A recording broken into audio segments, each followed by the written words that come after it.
Welcome to another episode of Jamming with Jason. Hey, today I have one of my good friends back with me, Mo Issa. And we've talked a couple of times on the podcast before, but it's been several years. And so we're going to jump in and talk with Mo today. He's got a new book coming out. Actually, it should be dropping the same day as you're listening to this podcast on the Midlife Shift: How I Left the Rat Race and Found Myself.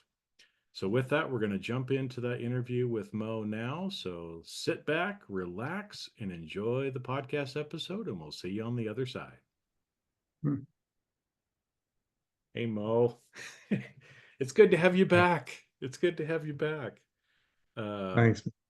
I know you looked up, and I think you said it was July of 21 when we last Right. recorded one of these, and it's like, man, we're getting old. Where's the time going? I can't believe it's been three years since then. So, how have you been? Because I know you've got a new book coming out, so maybe just kind of give people the snapshot of what it is, and then let's talk about it. Because I know, I'm sure there's a lot that's changed in your life in the last 3 years. There's a lot that's changed Right. in my life in 3 years that we can kind of talk through and see how we can help people that are going through some of the same things.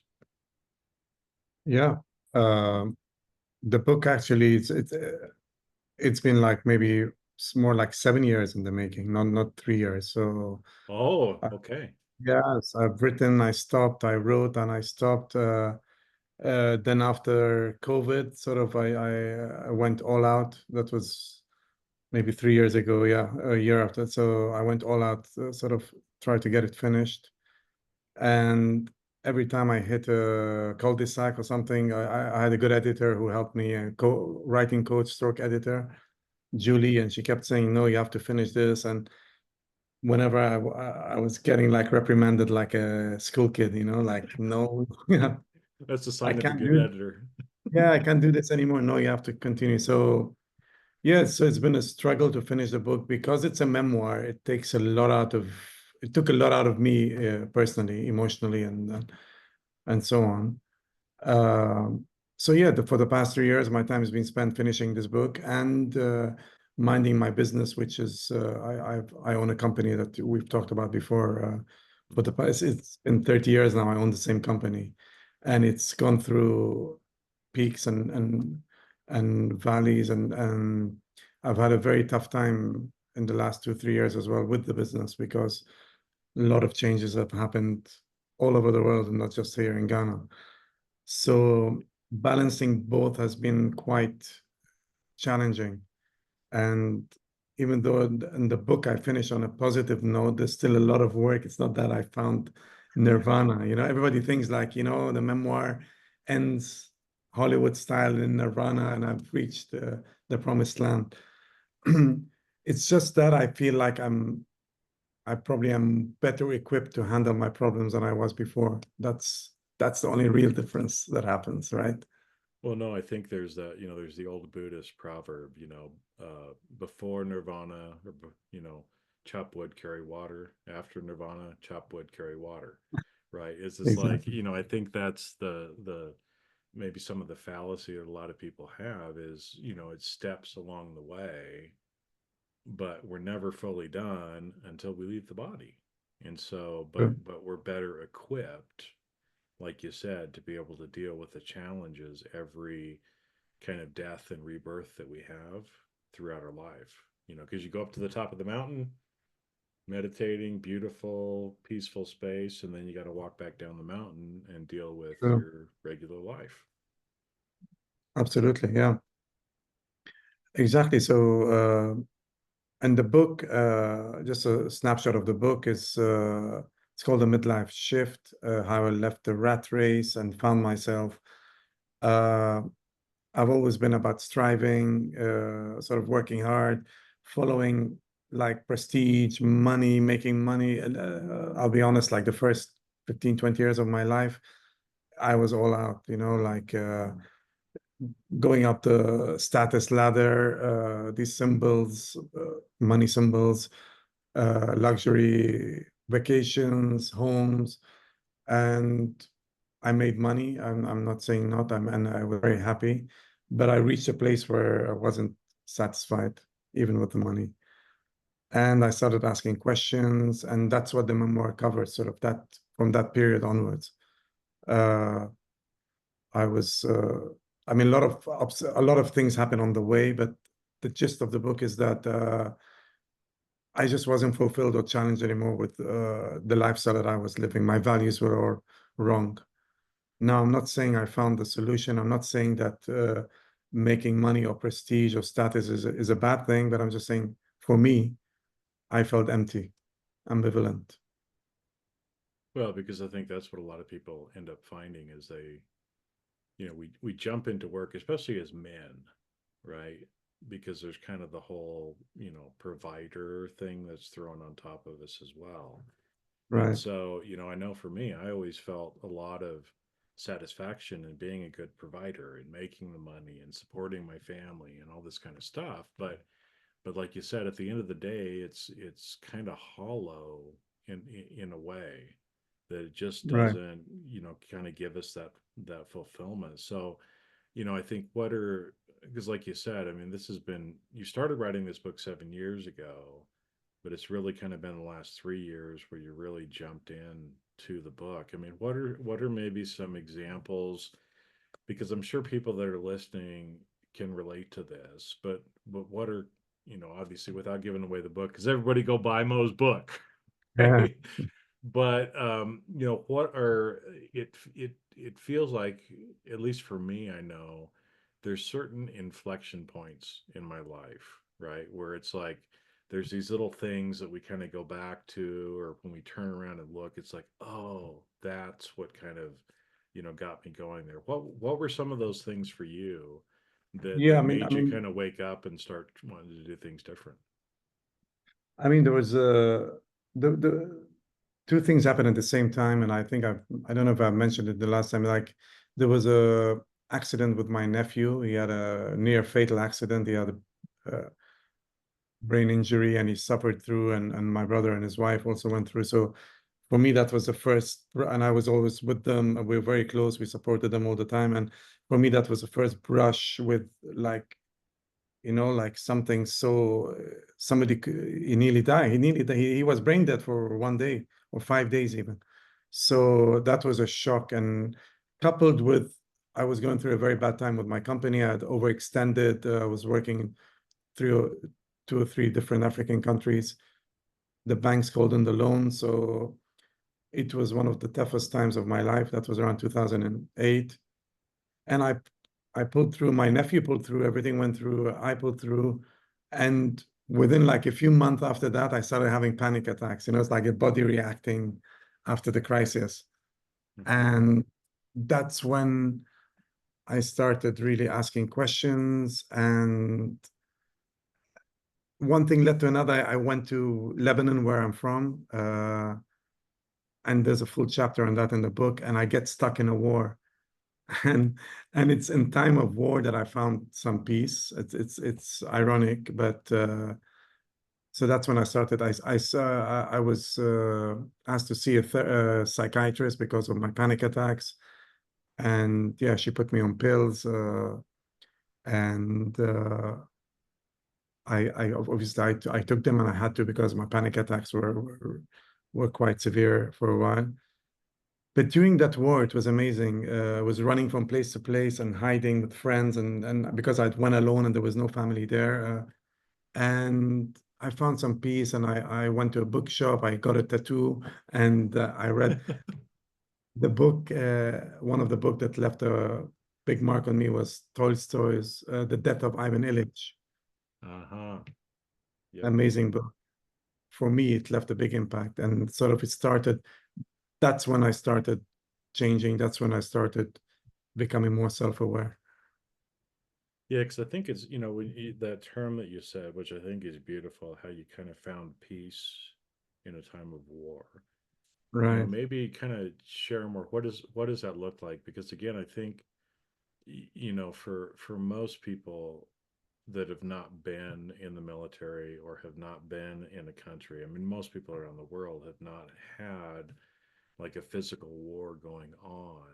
around them. So it's we see what's on TV, but it's a little different when the bombs are actually exploding around you Right. and there's gunfire and other things. But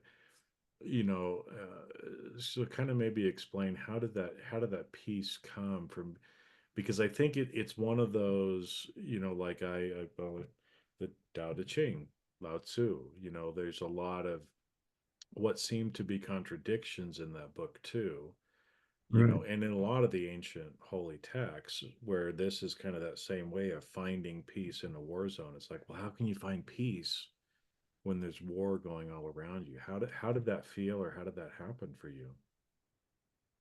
And yeah, and of course we've got to be careful because most people at war are always very scared and are, I mean, or they die even. So I mean, what I'm saying is what I went through because I had, in a way, I stopped being in control, and I had to shut off my that egoic mind that is analyzing and thinking. All I was doing was following two people who were sort of knew what they were doing. I sort of surrendered to them, and for it was probably one of the first times I felt uh, without having to take control. Because as you said, I've been brought up like a young man since I was 10 years old. I've been responsible since I was 10. Uh, so providing for the family, taking for the kids and everything. So I find myself in this war. It was about for 2 weeks. I wasn't making a single decision. And sorry, running a business as well, where you have to make decisions every day and take responsibility. So I found myself not making any decisions.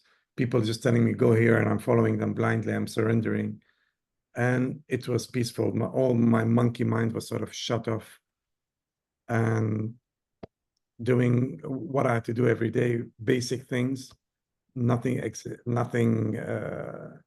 not overanalyzing. Let's put it this way.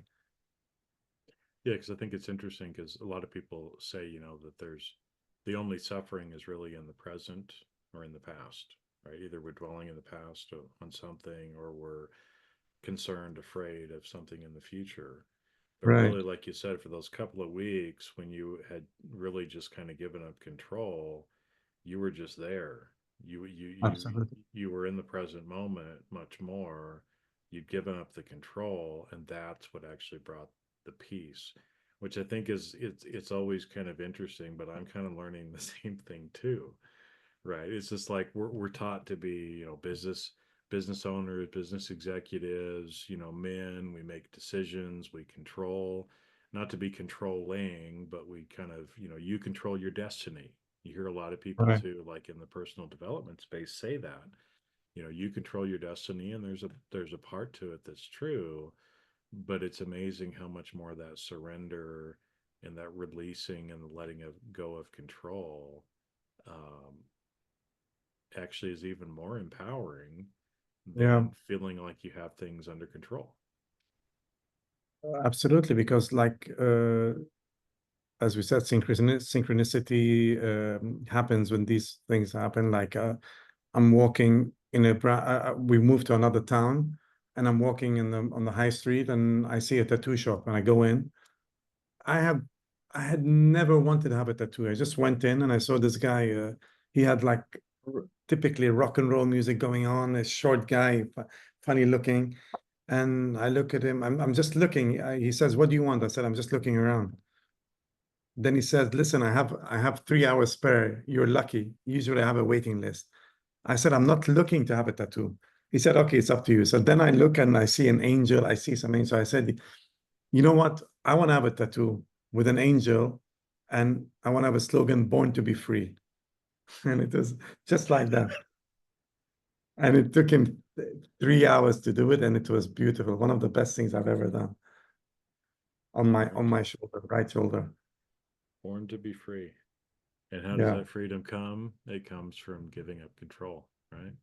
absolutely. And that sort of kicks that became my slogan, sort of to really become to grow and become more self-aware. Like Yeah. So how does this, again, you had those experiences, and then obviously, you end up going back home. So how did things change? I guess when you got back home after having that experience, because you were in the war zone, for the time. I Yeah. think you got the tattoo when you were there too, and you ended up going Yes. back to Ghana. Right. Because I think sometimes we will go and we'll have these experiences that are outside of our normal life, but then we go back to our normal life and it's like we just get sucked back in. Absolutely. So And what did you do different, or how did you make it so you didn't just get kind of sucked back into what you were doing before? now, when I came back, I was on the Xanax and what was it called? Something for the second drug. I can't remember. So I was on pills that sort of calmed me down. So I had a goal. Like I said to myself, like I'm not the kind of person who's going to be on pills. No way. So I put a goal like within 6 months I will get out of those pills, which I really wasn't very comfortable taking them in the first place. But they did stop my panic attacks, that's for sure.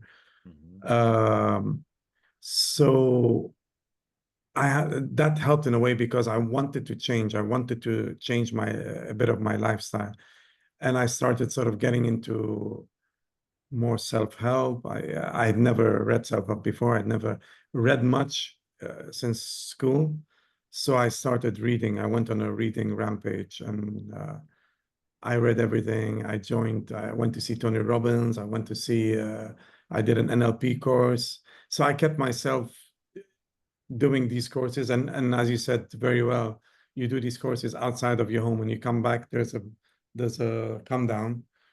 But I kept my environment sort of different in a way to what I had in Ghana. So that kept me motivated. And my only goal was sort of to grow myself, to work on myself and to unpeel all the layers that were standing in my way, I felt.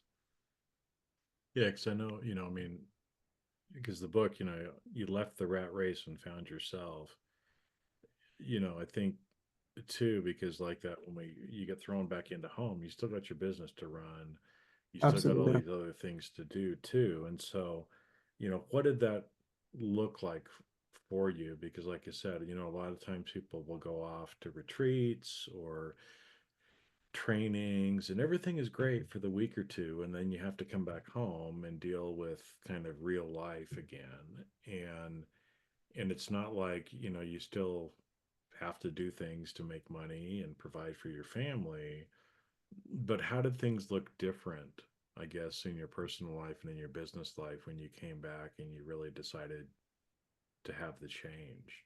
What sort of things actually made that change happen? I mean, I added a different, like another hat, which is, if you want to call it personal development, Mo hat. Because before I only had the business one and the family one and the social one. So I would spend every morning, a few hours every morning working on myself. I created like a ritual of 2 hours where I'd read, journal, meditate for the next maybe 10 years. That really was the bedrock of my change. Uh, and sort of the business life was still there, the social life was still there, but I became much more aware, Like before, I would sort of die to be in a cocktail party or something, or buy the next Rolex watch. Now suddenly I saw myself like this is not the game I want to play anymore. It's what is it like? It's not a game for me. It's a kid's game. I saw it in a way. Like I am somebody who's deeper, somebody who's bigger than that. But the change didn't happen overnight because all my environment, all my friends, all my people around me were in that game. Mm-hmm. And it took time for me, but for me, what's pivotal, you say what changed is those 2, 3 hours in the morning. Every day I would get up at 5:30 before work. I would read, I would meditate, I would journal, and I would be uncovering layers of myself. And I knew deep down that I was much more than who I was before. Yeah, so a lot of this other stuff just kind of started coming out of that, right? That you're doing that work on yourself for a couple hours a day.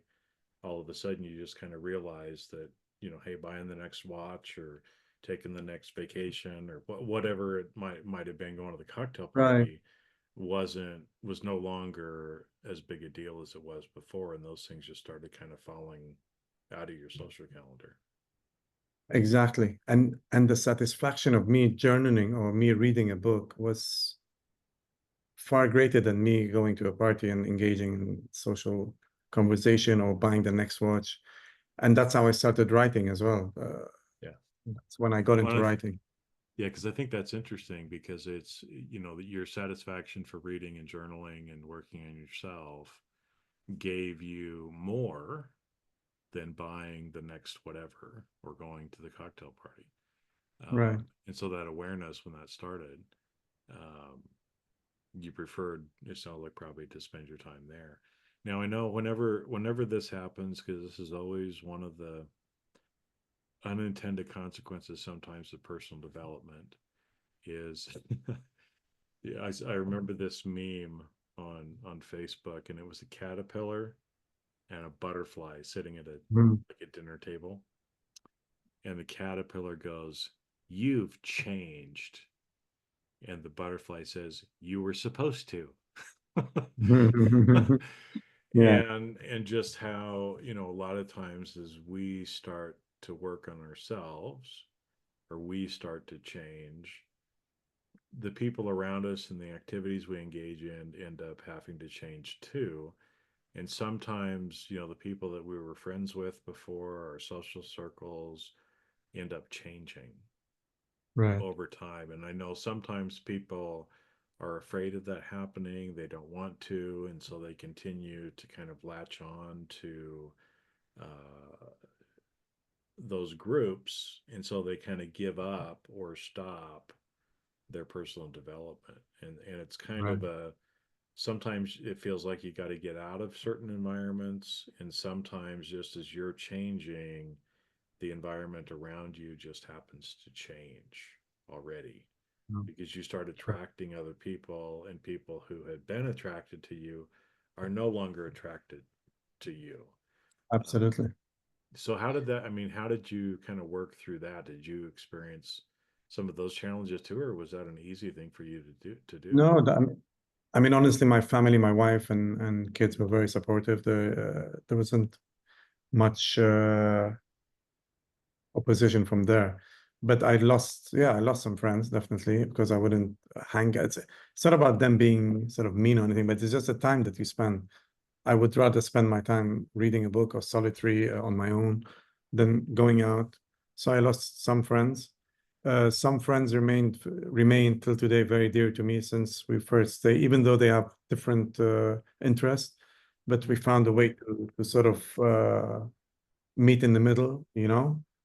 Uh, but what happened for me is I opened losing some friends and I stopped sort of socializing as much as I did.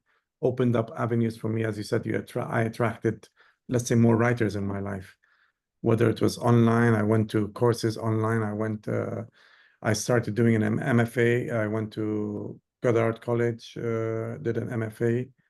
Uh, I still have 1 year to complete. I didn't complete it. And so I made friends, writing friends, and who I'm still in touch with till today. So that opened up avenues, as you said, for different kinds of people as well. Yeah. Yeah, which I think is interesting because, it's again that, I don't know, paradox, if you will.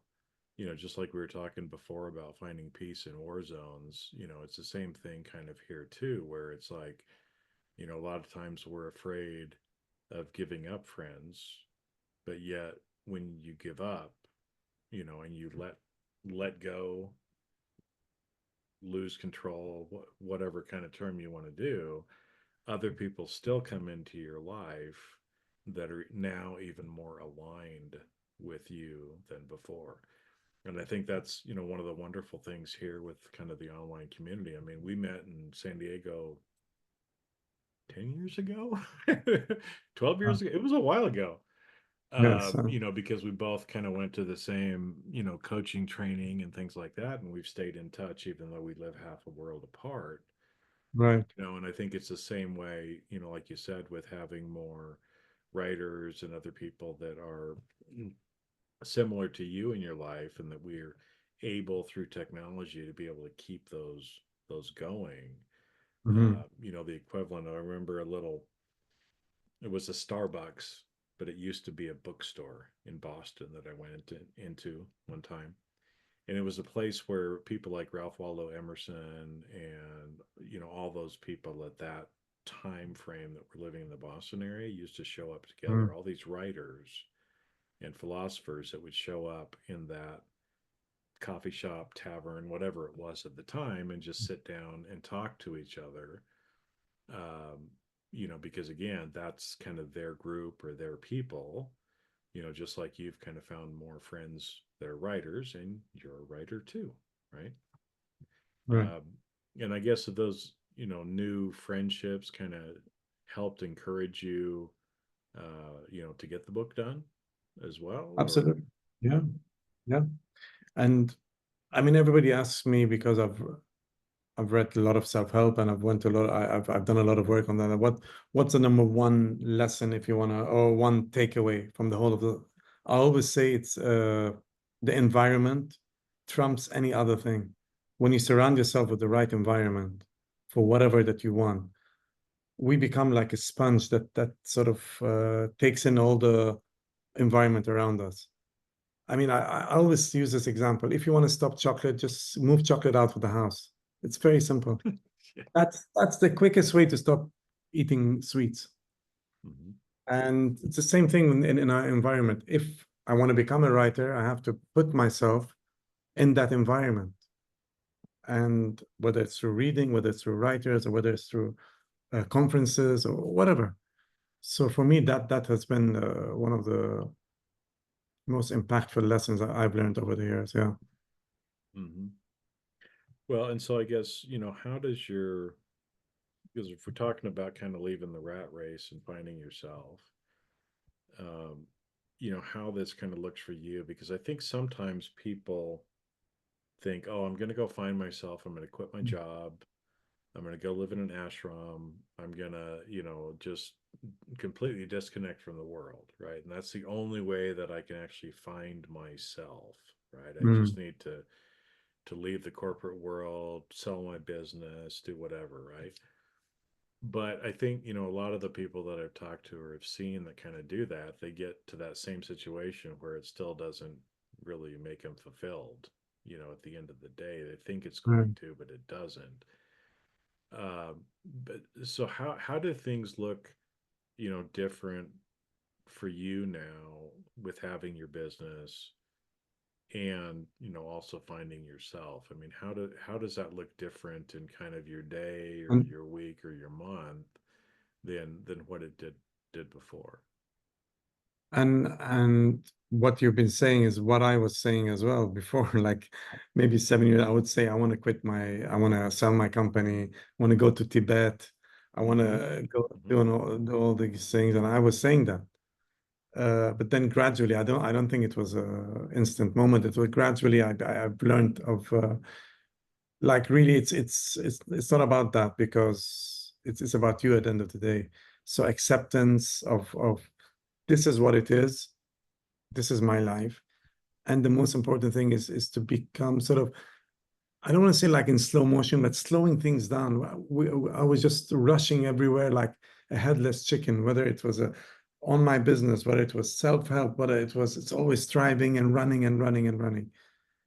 Now I feel I'm much more composed, much more mindful. Yes, I have a company, I have a team that helps me in the company. I'm not on my own, but I take my time. I can one day I could be at work at 7 o'clock and leave at 3 o'clock. Another day I could get there at 10 o'clock and leave at 5 o'clock. So it's not nothing is rigid. And Mm-hmm. yes, it is about smelling the roses. Yes, it is about looking up once in a while, looking at the birds flying in a V formation. Uh, it's so cliche, but it's also so true. And it's how you sort of put these little moments in your life that makes it sort of living, like I would say, living the Buddhist that you want to live in your life, not going to a monastery. Yeah. I don't know if I'm making sense, but I mean, I'm just saying that. Well, no, no, no, it does to me because again, on my path, it's been kind of a lot of the same things. I think, especially when we're young men, we feel like we gotta be doing all the time. We Right. gotta be efficient, and the older I've gotten, time doesn't mean as much, or time isn't as relevant, right? Almost Mhm. like you said, it's I laugh because where I live now in Sedona, Arizona, we joke that Mhm. it's slow Dona because it's Mhm. like time here for a lot of people that I know that have moved here just doesn't exist like it does in the rest of the world. I mean, what used to take me 15 minutes, maybe an hour to do, earlier in my life, sometimes takes me 3 or 4 hours now. And I don't Mhm. even know where the 3 or 4 hours went, right? And other times where I'll get 8 hours of work done in what is only an hour, or it feels Mhm. like, right? And so it kind of goes both ways. But I've noticed too that the more I just kind of slow down and try to be more intentional in what I'm That's a doing, and not that's the try to word. Yeah. just rush through things, because I think that's one of those things with past, present, future that I've kind of learned is, we're always thinking about what's to come, thinking about what's to come, planning for what's next. And I Mhm. still find myself doing this a lot, but I'm getting better at it, right? Exactly. Is, we're always planning, and it's like, well, what if you slow down just a little bit? And yeah, it is about smelling the roses and watching the birds, but also sometimes too, I think this is one thing that people, kind of don't necessarily think about, if you want to call it a spiritual path, finding yourself, self-help, whatever term kind of, Mhm. works for people. For us, bettering ourselves as humans or souls, or whatever you kind of believe in, is, what if in your business, I'm sure, I'm guessing this has probably happened for you too, is you treat the people that are on your team maybe different now than you did before. You treat your customers different now Absolutely. than you maybe did before. And so it's, that's all part of it too, that as we're developing, the way we interact with other people starts to change as well. And Right. that interaction with the other people, we don't think it's important, but it really is, right? Because Absolutely. Yeah. whatever we can do to make someone a little bit happier, uh, maybe a little more comfortable in being who they are, because we see them for who we are and we accept them for who they are. Mhm. All of those little things help raise the consciousness level of everyone, right? So we're not just helping ourselves, but for everybody else who wants it, it's there too. And so that's why I think it's always funny, and I'm learning this too, because I was the same way. It was like I just want to run away, you know, drop doing everything that I'm doing. But it's like, but people need good people to do their taxes, or to get training, or to buy toilets and sinks from, right? I mean, it's like, Right. Exactly. they need to have those experiences as well. And so what we do to make our living doesn't have to be separate from our evolution. I don't know if that Absolutely. makes any, does that make any sense to No, you? it does. It does, because that's the biggest challenge I've had in the past 3 years, and which I'm sort of getting to now. It's that fusing. It's like there's two Mo's, and I write that in my book. There's one Mo who is this striver, aggressive businessman who's a warrior who's on it all the time, and there's another Mo who retreats to his room in the early hours of the morning, and is very peaceful, reading Rumi. I Hmm. mean, how would a businessman read Rumi? It doesn't. They don't go together, like.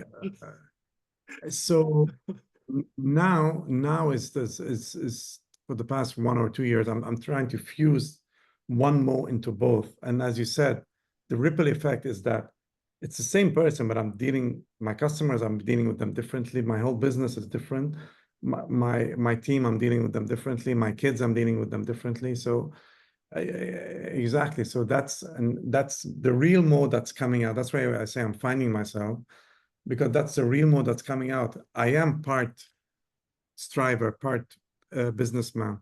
At the same time, I also read Rumi. I also read Tolstoy. I also like to write. I also like to watch birds fly in the sky. So that's the challenge, and I feel like slowly I'm getting there with the fusion of this real person. Yeah, because it's interesting because as you were talking, it's that's one thing that especially for me this last year Hmm. is understanding the pieces and parts of myself.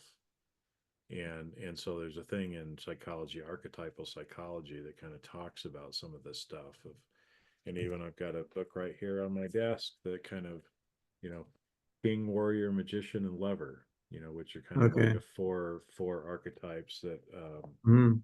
that are four archetypes kind of in that archetypal from a male perspective. But just how there's, like you said, there's over time as we grow and integrate more and become more of our authentic higher self, Yes. those things kind of incorporate in, but they're all important too. And so I've Yes. started to kind of look at and think of myself in that way and become more aware of when those different parts of me show up. So my partner now, she's very good at kind of reminding me and saying things like, "Who has the mic right now?" Mm. For me to be able to stop and go, "Oh, hold it, just a minute. Oh, geez, this other part of me kind of jumped forward for some reason and feels like has to take control." And it's like, "Oh, that's interesting. I wonder why." But nope, you go sit back on your chair. This other part of me now is going to, kind of finish this conversation or do what it is that needs to be done. And it's kind of getting in touch with all of these different parts and letting them work together, because there's a Exactly. warrior in me that, man, I would still pull out my sword and chop off anybody's head without thinking about it. Yeah. There's that part of me that's just like, but I just Yeah. have to be careful as to when to allow that part of me to come out, because he's not right in most situations. Sometimes he's needed, Yeah. but most of the time he's not.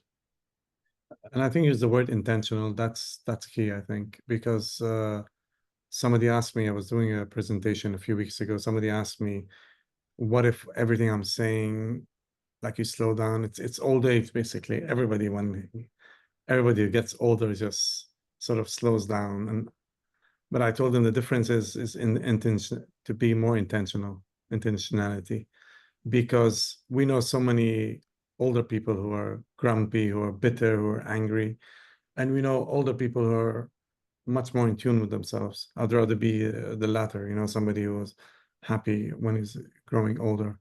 And I think you need to be intentional. You need to really work on yourself. Um, and I don't know, I see, the game Trivial Pursuit, like you win all these pies, right? Mm-hmm. You get somebody who's very good at sports, who gets only the sports. But I want to grow myself so that I can have all the pies. That's how we are more than just. So if you're successful in business and you're rich and you're making money and you success and prestige and all that, so you have two pies. That's it. But you don't have the full. You don't have the Yeah. full thing. Having the full and going home with that is the way I see things for me anyway. Well, I think that's a great kind of analogy to show that. So yeah, people that aren't familiar with Trivial Pursuit, right? There's different categories that you have to get correct answers on, and so you have to be good at sports and history and all these different things. And so it's a great way of thinking about it. Of, yeah, you can be the greatest business person in the world, but if that's all you do and that's all you're good at, you're probably not going to have a very good family situation. You're probably not going to have very many friends, right? And so, like you said, you've maybe only got one or two pieces of a 10-piece pie. Mhm. And the more that we are developing those other pies, because you want the whole pie, you want the full pie, which I think makes a lot of sense. But Yeah, we have to do it intentionally though, don't we? Exactly. And that's why I go back to the midlife thing. In the midlife, we talk about midlife crisis, but it's not really a crisis. It's a point of reflection. And you'll see all these new books and new authors are writing. Arthur C. Brooks, his book From Strength to Strength. I don't know if they've read that. That's a very good book. And there's Richard Rohr as well, Falling Upwards. He talks about two lives. Hmm. But I think they're all based on Carl Jung's work. And there's a quote he says, which I've got plastered in front of me, and I'm just going to read it so that you get an idea. It says, but we cannot live the afternoon of life according to the program of life's morning. For what was great in the morning will be little at evening, and what in the morning was true at evening will have become a lie. Hmm. Well, that was Jung. That's a quote from Jung. Or who? Jung, Carl Jung, Yeah. Carl Jung, yeah. Yep. No, And I have a very fond affinity for him. And that's where some of the oh, archetypal psychology stuff actually comes out of from Jung's work. yeah, he's yeah, the magician and all that. Yeah, he's I mean, a lot of his, you'll see a lot of people writing these modern books based on his theories, right? Like, uh, Well, and I think that quote is interesting. So I want to ask you a couple questions about that too, because that's a very deep quote. And since it's in front of you, you're looking at it all the time I can and quote it probably again. Yeah. thinking about it too, right? Is the fact that there are different phases in our life, right? Young Yes. man, middle-aged man, older man, kind of thing, which again sometimes goes along with some of the archetypes from women that we're familiar with, like the maiden, the mother, the Mhm. crone, sort of a thing, right? But there are different phases in our life. But I think there was a point there at the end that says something like, what was true in the morning is no longer true in the evening. Yes. For what was great in the morning will be little at evening, and what in the morning was true at evening will have become a lie. Yeah. Well, which I think is a great way of kind of describing what you're talking about, right? Which is, as a young man, hey, going to the Yes. cocktail parties, buying the next Rolex, having Exactly. more and more money. That was what was true in your life at that point, in that morning or afternoon phase of your life. But now that maybe you're into the evening time, Exactly. that's no longer true for you. And so you can no longer live your life, according to those beliefs that you had from the morning of your life. Exactly. Yeah. That's the and you'll see a lot of people have taken that up and spoken about the second life, second part of life. Mm-hmm. Uh, Mm-hmm.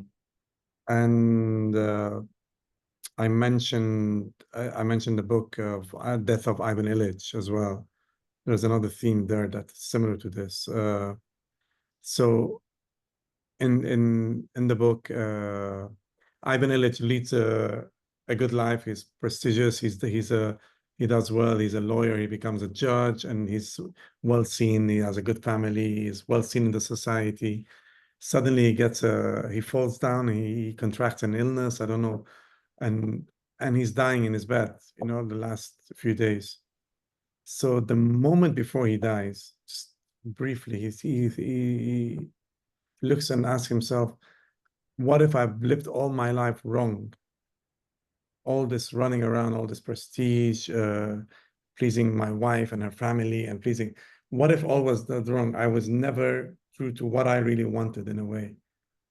And he sits back like that and he smiles and then he dies. So Tolstoy's inference is that basically at that moment, he became aware. Even though it was a brief moment, he smiled. So he enjoyed that moment in time because he realized that he had lived his life wrong. And in that moment, he wanted to change. Yes, he died, but he did want to change. And at that time, when I read the book, it was 2008. Was he talking? I was thinking, was he writing about me? This is about me. Well, So and yeah, because I think that's where the sooner we can come to that awareness, right, the more fulfilled overall life we can have. Because, like you said, I think so many people end up on their deathbed and finally realize, oh man, I wish I could redo that. Exactly. And I think that's where, kind of from especially a shamanic kind of ancient tradition, there's the whole idea of these shamanic deaths throughout your life, that you're shedding things, you're killing off the old parts of you, if you will, that no longer serve you, and you're being born anew, right? Mm, Very similar in a lot of religious with baptism and other different things like that too. But of how, I'm happy for you and for you sharing, right, in the book and everything with people, because I think the earlier that we can start to become aware of it, right, the better off we are. Better now than, waiting until our deathbed to actually realize it, because now we can actually do something about it. Ivan Illich yeah, he was stuck in his bed. He wasn't going to go anywhere.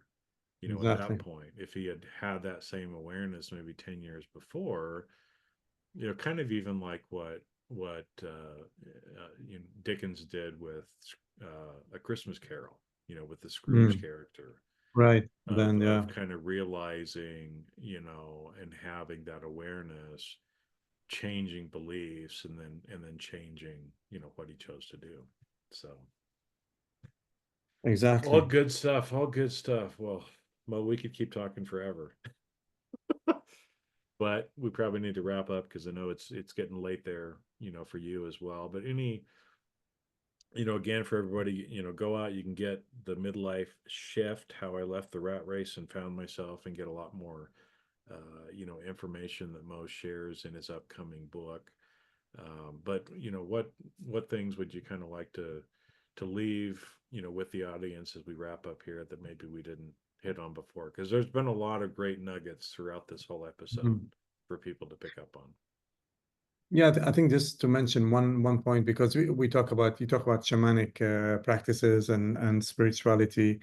There's one chapter where I go on magic mushrooms, and it's quite a journey. And it's something I researched before doing. I'm not saying everybody should do it, but I researched very well and I did it. And it was one of the best experiences I've ever had, because and I've written very sort of evocatively on it. So one of the chapters really describes how I went on the journey and what happened, and the depth of using these medicines, because they are medicines. And I didn't use it in a party place. I was on my own and I did it Hmm. uh, with the right conditions. So that adds sort of another layer to the self-awareness we're talking about, because you beautifully ended the conversation just earlier, that at the end of the day, it's about us. The quicker we become more self-aware, the more we're going to enjoy the rest of our lives, right? But there are different layers and different depth to what we can do. And for me, psychedelics, specifically magic mushrooms, really helped me see another dimension. Yeah, and we can go down that rabbit hole a long, a long ways Take a too. separate podcast for it, yeah. Well, because I think what it helps do is it helps quicken some of the awareness. That again, once we can start to give up some of the beliefs and indoctrinations that we've held Yeah, on to, exactly. then we can start to see and really become much more aware of who we are and what actually really is important in this life. And so an experience like that, because I've too, as you were talking, I've several of the things like near death experiences that people share. It's kind of Mm, similar in that way, to where when you have these profound, exceptional human experiences, is kind of the psychological term for it. But, you know, and it comes in lots of different ways. But once one knows something or has experienced certain things like that, to know, for example, that consciousness is non local, right? What you were experiencing, with the mushrooms, uh, opened up so much more of what's actually in the universe, in the cosmos, Right. that makes you, at that point, have to start to live your life a little different way, because now you're aware of a different reality that you didn't know existed before. And True. it's a constant, like you said, it's a layering. And that's the thing, is with any of these kind of, especially ancient traditions, they're all built around this constant looking into the abyss, learning more, killing off parts of ourselves, Yep. dropping beliefs that no longer serve us, and Ah, actually realize okay. and start to see things in a different way. And yeah, obviously, the sooner we can do that in this life, you know, the further we can advance while we're here in this life too. And Beautiful. so I'm grateful that my journey's, started a while back too, and yours has too, because, we're both different men now than we were when we first met, 10 or 12 years ago Um, too. Absolutely. Yeah. Yeah. And it's been nice to see your, progress and journey and everything as well. And so I Thank appreciate you you. coming on and sharing, because like I said, I think that so many people go through this, and a lot of people don't want to talk about it, or there's kind of some stereotypes. I think we talked last time, the standard midlife crisis is, a guy goes and buys a Ferrari and Mhm. divorces his wife for a woman half Right. her age. Well, that's a stereotype. It doesn't look that way for most people, True. but most people go through some sort of midlife reflection point, Yeah. and changing kind of how we decide we want to live the second half of our life. And that's a beautiful thing, because as a writer, right, you can fill out the next page with whatever you want to, and just like all of us, we get to write our own story.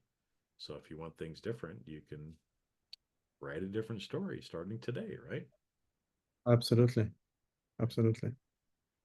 So Great. Mo, appreciate you being on here. Thank you. We'll put links in the show notes too, so people can go out and connect with you, and get your book. But I really appreciate and I'm grateful for you, my friend, and Thank for you for having me, man. Thank you for having me. And I'm really grateful. Appreciate it. Thanks.